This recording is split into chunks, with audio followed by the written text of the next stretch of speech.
Good morning, students. Today we are doing chapter 15 Life, Fire and Marine Insurance to Fire Insurance. Fire Insurance means कि वो insurance contract जब insurance company और जो insurance person करवाना चाहता है एक फिक्स्ड प्रीमियम के बदले में अपने जो प्रॉपर्टी है कि उसको मान लीजिए फायर से कोई नुकसान हो सकता है, तो उस नुकसान से बचाने के लिए ये फायर इंश्योरेंस जो क्या है वो ले सकता है। डेफिनेशन ऑफ एक्ट की 1938 वाली। नेक्स्ट चलिएगा नेचर ऑफ फायर इंश्योरेंस किस तरह का है। रिटर्न कॉन्ट्रैक्ट होगा इंश्योरेंस कंपनी के बीच और जो इंश्योरेंस करवा रहा है उस पर्सन के बीच। दो पर्सन होंगे, इंश्योरर और इंश्योर्ड। नेक्स्ट चलिएगा repayment of sum assured is not necessary. इसमें लाइफ इंश्योरेंस की तरह जो आपने सम एश्योर्ड करवाया है उसकी रीपेमेंट करना ज़रूरी नहीं है। इसमें सिर्फ जो क्या है कंपनसेशन दिया जाएगा। पीरियड ऑफ इंश्योरेंस मेंशन होगा, मैक्सिमम 1 ईयर होता है।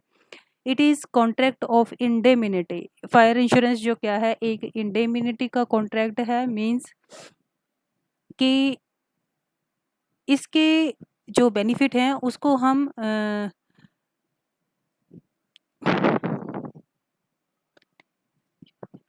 इसका हम एक से ज़्यादा इंश्योरेंस को बेनिफिट नहीं उठा सकते। मान लीजिए आपने कोई कंपनसेशन आपका आपने एक शॉप है आपकी, आपने 50,000 का इंश्योरेंस ले रखा है तो और लॉस हो जाता है 30,000 का, ठीक है।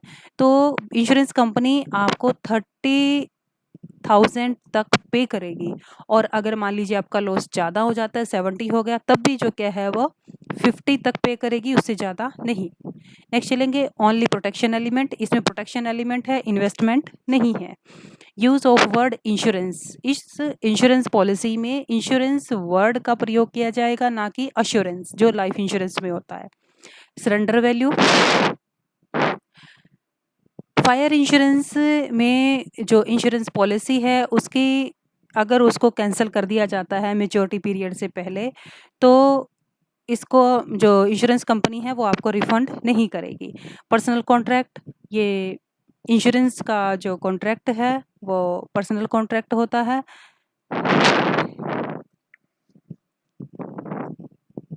इसको हम ट्रांसफ़र नहीं कर सकते। फॉर एग्ज़ाम्पल कोई पर्सन है जिसने फायर इंश्योरेंस पॉलिसी ले रखी है अपनी शॉप के लिए और इसको वो दूसरे पर्सन को ट्रांसफ़र नहीं कर सकता। नेक्स्ट चलेंगे types of insurance policy. Insurance policy, average policy. इस पॉलिसी में इंश्योरेंस में एवरेज वर्ड का यूज़ किया जाता है। एवरेज मतलब जो आपने सम एश्योर्ड करवाया है, जैसे आपकी प्रॉपर्टी है 60,000 की और आपने 40,000 का जो क्या है वो इंश्योरेंस ले रखा है और लॉस हो जाता है तो 40 और 20 जो आपने नहीं करवाया था यानी कि 4:2 में आपको पैसे दिए जाएंगे। और नेक्स्ट चलिएगा वैल्यू पॉलिसी। वैल्यू पॉलिसी क्या होगी? इसमें ये डिसाइड नहीं किया जाएगा जब आपका इंश्योरेंस करवाया जाता है तो टाइम जब जो जितने टाइम का होता है उसमें हम वैल्यू को मतलब इसमें डिसाइड नहीं करते। अमाउंट जो क्या है पॉलिसी का वो डिसाइडेड किया जाता है म्यूचुअली अंडरस्टैंडिंग से। जब इंश्योरर और जो इंश्योर्ड है जब पॉलिसी लेते हैं उनके द्वारा जो क्या है ये सारा सम वो एश्योर्ड करवाया जाएगा। जब कोई लॉस हो जाता है तो कंपनसेशन जो क्या है वो पे किया जाएगा। नेक्स्ट चलेंगे स्पेसिफाइड पॉलिसी। इस पॉलिसी में जो इंश्योरेंस है, जिस प्रॉपर्टी का इंश्योरेंस लिया गया है उसकी स्पेसिफाइड वैल्यू होती है। जब कोई डैमेज हो जाता है तो कंपनसेट उतना कर दिया जाएगा कि जैसे कोई इंश्योरेंस पॉलिसी जो क्या है प्रॉपर्टी की 30,000 की है, ठीक है, और जो 20,000 का अगर मान लीजिए कोई लॉस हो जाता है तो उतना ही उसको पेमेंट कर दी जाएगी। ओपन और फ्लोटिंग पॉलिसी, ये जो पॉलिसी है वो तब ली जाती है जब गुड्स जो क्या है वो डेली नेचर की हों, ठीक है। डेली और कांस्टेंट उनमें चेंज हो सकता है उसकी क्वांटिटी ऑफ प्रोडक्ट में। जैसे इसमें जो क्या है प्रीमियम एक फिक्स वैल्यू तक दिया जाता है। अगर कोई भी डैमेज फॉर एग्जांपल आपने कोई गुड्स जो क्या है गोडाउन में रखी हुई हैं और वो इंश्योर्ड हैं, ठीक है, तो उसका लॉस जो क्या है वो इंश्योरेंस कंपनी आपको पे करेगी। कॉम्प्रिहेंसिव पॉलिसी, इस पॉलिसी में आपको जो सेफ्टी है वो गुड्स की रिस्क के साथ-साथ और भी इसमें चीज़ें हम शामिल करेंगे, जैसे थेफ्ट हो गया, फायर हो गया या कोई अर्थक्वेक्स क्वेक से कोई लॉस हो गया, तो ये कॉम्प्रिहेंसिव पॉलिसी के अंडर आ जाएगा। Additional risk policy and access policy. इस पॉलिसी में 2 तरह का इंश्योरेंस आपको इश्यू किया जाता है। पहला तो ये है कि जितना वैल्यू का स्टॉक आपने गोडाउन में रखा है उसके लिए इंश्योरेंस पॉलिसी, उसको बोलेंगे फर्स्ट इंश्योरेंस पॉलिसी। और उसके बाद अगर उस मिनिमम वैल्यू से ज़्यादा का आप उसमें सामान रख लेते हैं, तो उसके लिए एडिशनल रिस्क पॉलिसी आपको दी जाएगी। Consequential loss policy.